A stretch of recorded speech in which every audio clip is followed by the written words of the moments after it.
بسم الله الرحمن الرحيم الحمد لله كفى وسلام على عباده الذين اصطفى أما بعد أعوذ بالله من الشيطان الرجيم بسم الله الرحمن الرحيم إنا نحن نزلنا الذكر وإنا له لحافظون صدق الله العظيم. محترم سامعین کرام، ابھی ہم نے کچھ دیر پہلے قرآن کریم کے موضوع پر بہت ہی مفصل اور پرلفظ بیان سماعت فرمایا. اب وقت کا تقاضا یہ تھا صرف دعا ہوتی، لیکن مجھے حکم ملا میں آپ کے سامنے حاضر ہوں. رب کریم سے دعا ہے کہ رب کریم کچھ میری زبان سے ایسے الفاظ نکلوائے جو خود میری ذات کے لیے بھی مفید ہوں اور آپ تمامی حضرات کے لیے بھی مفید ہوں. دیکھیے، اس رمضان المبارک کے مہینے میں شدید شدت اور شدید گرمی میں جن حضرات نے اللہ رب العزت کا ایک فریضہ ادا کیا اور ساتھ ساتھ راتوں کو آباد کیا، وہ لوگ قابل مبارکباد ہیں. مفسرین حضرات لکھتے ہیں کہ قرآن کریم کے 5 حقوق ہیں. اگر کوئی شخص ان 5 حقوق پر عمل کر رہا ہے تو یہ سمجھیے کہ ہم نے قرآن کریم کے حقوق کو ادا کر دیا. اگر کوئی بھی حق ہم سے فوت ہوتا ہے تو یوں سمجھیے ہم نے قرآن کریم کے حق کو فوت کر دیا ہے. جس میں سے مفسرین حضرات نے سب سے پہلا حق ایمان بالقرآن بتلایا ہے. ایمان بالقرآن کیا ہے؟ کہ ہم اس بات کا عقیدہ رکھیں، اپنے دل کے اندر اس بات کا پختہ یقین رکھیں کہ یہ قرآن کریم اللہ رب العزت کی آخری کتاب ہے. جب سے نازل ہوئی ہے اس وقت سے لے کر آج تک اس کا ایک ایک حرف، اس کا ایک ایک لفظ، اس کا ایک ایک زبر زیر پیش بالکل اسی طریقے سے آج بھی موجود ہے جس طریقے سے حضرت جبرائیل علیہ السلام اللہ رب العزت کے پاس سے حضرت محمد صلی اللہ علیہ وسلم کے پاس لاتے تھے. اگر ہمارا یہ عقیدہ ہے تو یوں سمجھیے کہ ہم نے قرآن کریم کے پہلے حق کو ادا کیا ہے. قرآن کریم کا دوسرا حق علماء کرام بتلاتے ہیں تعلیم بالقرآن. قرآن کریم کو سیکھنا اور سکھانا. کہ قرآن کریم اللہ رب العزت نے ہمیں زندگی گزارنے کے لیے دیا ہے. یوں تو ہم اپنے بچوں کو، اپنے رشتہ داروں کو، اپنے اعزاء اقربا کو دوسری تعلیم دلاتے ہیں، دوسری زبانوں کی تعلیم دلاتے ہیں، دوسری لینگویج سکھاتے ہیں. لیکن اگر صد افسوس کے ساتھ یہ کہا جائے کہ ہم نے سکھایا نہیں ہے تو صرف اور صرف قرآن کریم نہیں سکھلایا ہے. یوں تو ہم صبح اٹھتے ہیں، اخبار پڑھتے ہیں، دنیا کی خبریں پڑھتے ہیں، فلاں جگہ کیا ہوا، فلاں جگہ کیا ہوا، لیکن ہم نے اگر نہیں پڑھا ہے تو وہ صرف اور صرف قرآن کریم کو نہیں پڑھا ہے. ہم یہ نہیں جانتے کہ اللہ رب العزت نے اس قرآن کریم کے اندر ہمیں کیا حکم دیا ہے، اللہ رب العزت ہم سے کیا کہنا چاہتا ہے، اللہ رب العزت نے ہمیں اس کے اندر کیا پیغام دیا ہے. ہمیں اس سے کوئی واسطہ نہیں ہے. اس لیے کہنے کا تقاضا یہ ہے کہ اگر ہم نے قرآن اب تک نہیں سیکھا ہے تو ہمیں کسی حافظ، کسی عالم کو لگا کر سیکھنا چاہیے،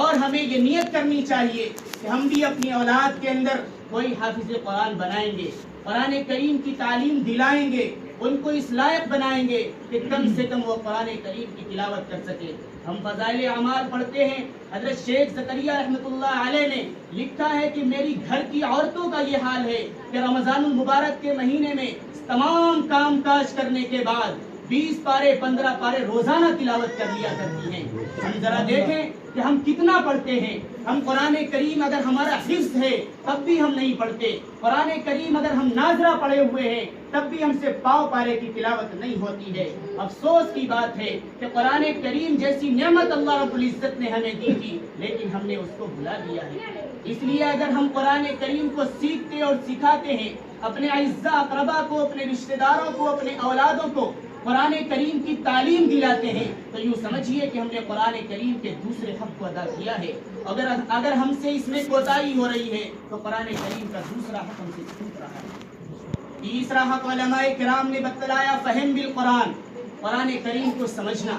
قرآن کریم ہم سے کیا کہتا ہے؟ زندگی کا کوئی بھی موڑ آئے، زندگی کا کوئی بھی موقع آئے، قرآن کریم کے اندر اس کے اندر ہمیں کیا پیغام دیا گیا ہے، اللہ رب العزت نے کیا حکم دیا ہے، ہمیں یہ سمجھنا ہے۔ مثال کے طور پر میں سورہ فاتحہ کی تفسیر آپ کے سامنے پیش کرتا ہوں۔ ہم یوں تو 20 سال سے 15 سال سے یوں کہیے پوری زندگی سے ہم نے نماز پڑھی ہے، اور ہمارا یہ شکوہ رہتا ہے کہ ہم نماز پڑھتے ہیں روزانہ پابندی کے ساتھ، لیکن نماز پڑھنے میں میرا دل نہیں لگتا۔ کیسے دل لگے کہ ہمیں جب یہی معلوم نہیں ہے کہ ہم اللہ کے سامنے کھڑے ہیں اور ہم اللہ سے کیا باتیں کر رہے ہیں، اللہ ہم سے کیا باتیں کر رہا ہے، اللہ ہم سے کیا چاہتا ہے، ہم اگر اس کو نہیں جانتے تو یہ بتائیے کہ ہمارا نماز میں کیسے دل لگے گا، کیسے من لگے گا؟ تو یوں دیکھیے کہ قرآن کریم کے اندر جو سورہ فاتحہ ہے اس کی تفسیر میں مختصراً آپ کے سامنے پیش کرتا ہوں کہ جس وقت اذان ہوتی ہے، بندہ اپنے کاروبار میں، اپنے گھر میں، اپنے اعزاء اقربا میں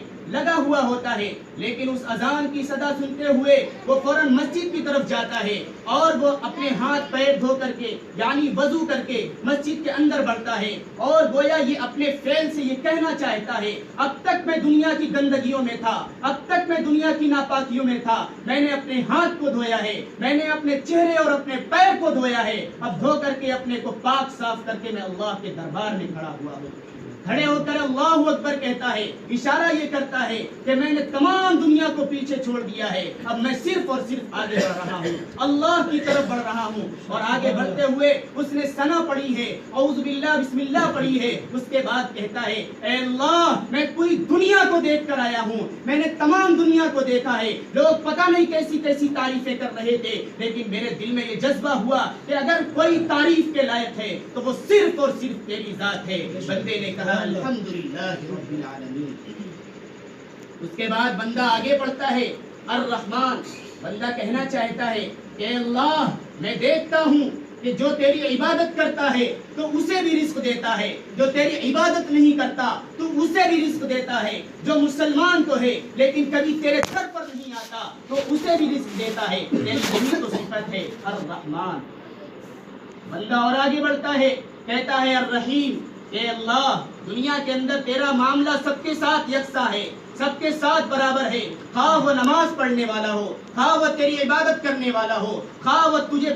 تیری پوجا کرتا ہو یا نہ کرتا ہو، لیکن تو سب کے ساتھ یکساں معاملہ کر رہا ہے۔ لیکن ایک وقت آئے گا کل قیامت کے دن تیری رحم و کرم جو ہوگی وہ صرف اور صرف مومنین پر ہوگی، تیری رحم و کرم جو ہوگی وہ صرف اور صرف مسلمانوں پر ہوگی۔ اس لیے بندہ کہتا ہے الرحیم۔ گویا بندہ ابھی گھر سے چلا تھا، اس نے وضو کیا، مسجد کے اندر گیا، ہاتھ اٹھا کر اشارہ کر دیا کہ میں دنیا کو چھوڑ کر اللہ کے دربار میں ہوا ہوں، اللہ کے سامنے ایسی تعریف کی، 3 صفتیں بیان کی ہیں، اور اتنا آگے بڑھا، اتنا آگے بڑھا، گویا دنیا سے اس کا ذہن بالکل کٹ گیا ہے، اب وہ اللہ کے سامنے کھڑا ہو گیا، گویا اس کا منظر، قیامت کا منظر اس کے سامنے ہے، اور کہتا ہے مالک یوم الدین، اے رب ذوالجلال میں دیکھ کر آیا ہوں کہ دنیا والے یہ کہتے تھے میں فلاں گھر کا مالک ہوں، میں فلاں پلاٹ کا مالک ہوں، میں فلاں زمین کا مالک ہوں، میں فلاں کھیت کا مالک ہوں، لیکن آج میں کہنا چاہتا ہوں اس قیامت کے دن کا مالک صرف اور صرف تو ہے۔ گویا اللہ رب العزت کے سامنے بندہ کھڑا ہے، اللہ رب العزت کی طرف سے ایک سوال ہوتا ہے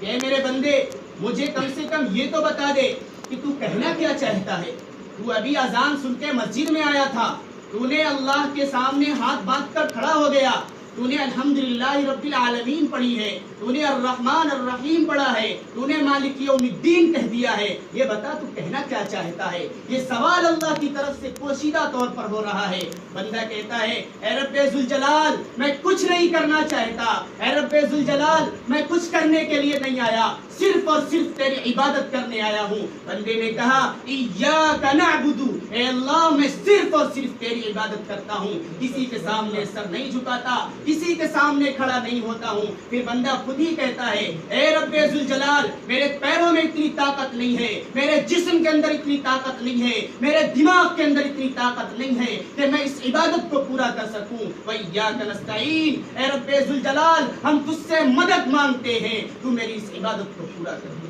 مجھے معلوم نہیں کہ میری یہ عبادت پوری ہوگی یا نہیں ہوگی، میں تجھ سے مدد چاہتا ہوں، تو میری اس عبادت کو پورا کرا دے۔ اللہ رب العزت کی طرف سے پھر سوال ہوتا ہے، اے میرے بندے، تو نے عبادت کی، مجھ سے مدد مانگی، اس سے تو کیا کہنا چاہتا ہے؟ بندہ کہتا ہے اہدنا الصراط المستقیم، میں تجھ سے کچھ نہیں مانگتا،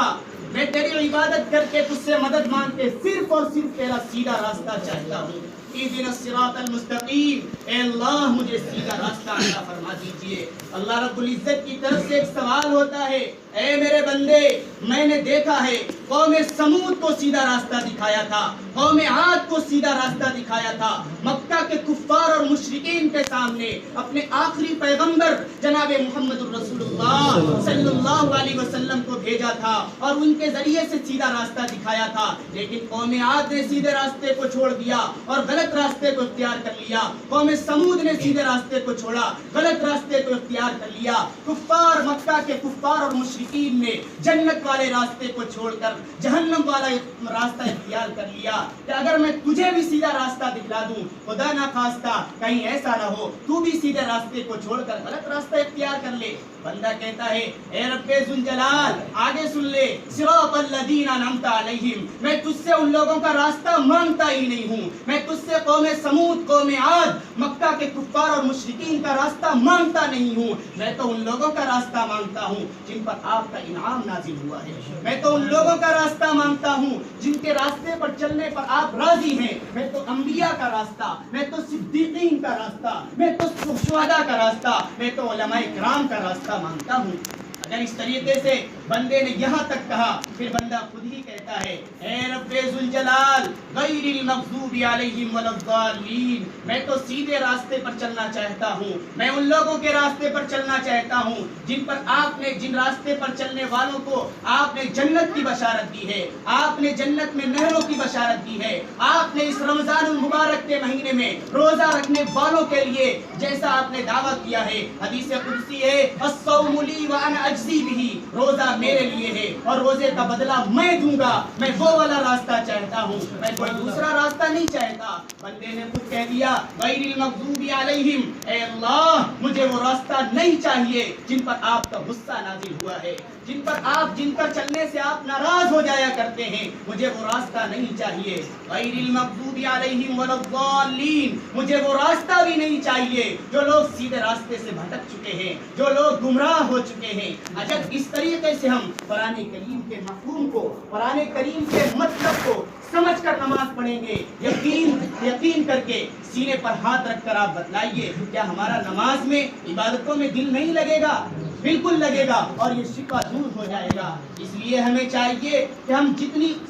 سورہ فاتحہ تو ہم ہر رکعت میں پڑھتے ہیں اور ہماری پوری زندگی ہو گئی، مجھے آج تک یہی نہیں معلوم کہ سورہ فاتحہ کا ترجمہ کیا ہے، سورہ فاتحہ کا ٹرانسلیٹ کیا ہے، سورہ فاتحہ کا مطلب کیا ہے، قرآن ہم سے کیا کہتا ہے، ہمیں یہی نہیں معلوم کہ جتنی ہم سورتیں روزانہ پڑھتے ہیں اس کا مفہوم کیا ہے، اس کا مطلب کیا ہے، اس کا ترجمہ کیا ہے۔ اگر ہم نے اس کو سیکھ لیا اور سیکھ کر کے نماز پڑھنا شروع کر دی تو یوں جانیے کہ جیسی عبادت، جیسی نماز صحابہ کرام رضوان اللہ تعالی عنہم اجمعین کی تھی، ویسی آج بھی ہماری ہو سکتی ہے۔ جیسے صحابہ کرام رضوان اللہ تعالی عنہم اجمعین اپنی نمازوں کے ذریعے سے 2 رکعت نماز پڑھ کے دعا مانگ کر اپنی بات منوا لیا کرتے تھے، اس طریقے سے آج ہمارے بھی کام پورے ہو سکتے ہیں۔ اس لیے اگر ہم اس طریقے سے قرآن کریم کو سیکھ کر عمل کرتے ہیں تو یوں جانیے کہ ہم نے علماء کرام کے کہنے کے مطابق، مفسرین کرام کے کہنے کے مطابق قرآن کریم کے تیسرے حق کو ادا کیا ہے۔ اگر ہم سے اس میں کوتاہی ہو رہی ہے، اگر ہم سے اس میں غلطی ہو رہی ہے تو یوں سمجھیے کہ ہم نے قرآن کریم کے تیسرے حق کو پامال کر دیا، تیسرے حق کو چھوڑ دیا ہے۔ علماء کرام لکھتے ہیں قرآن کریم کا چوتھا حق عمل بالقرآن ہے،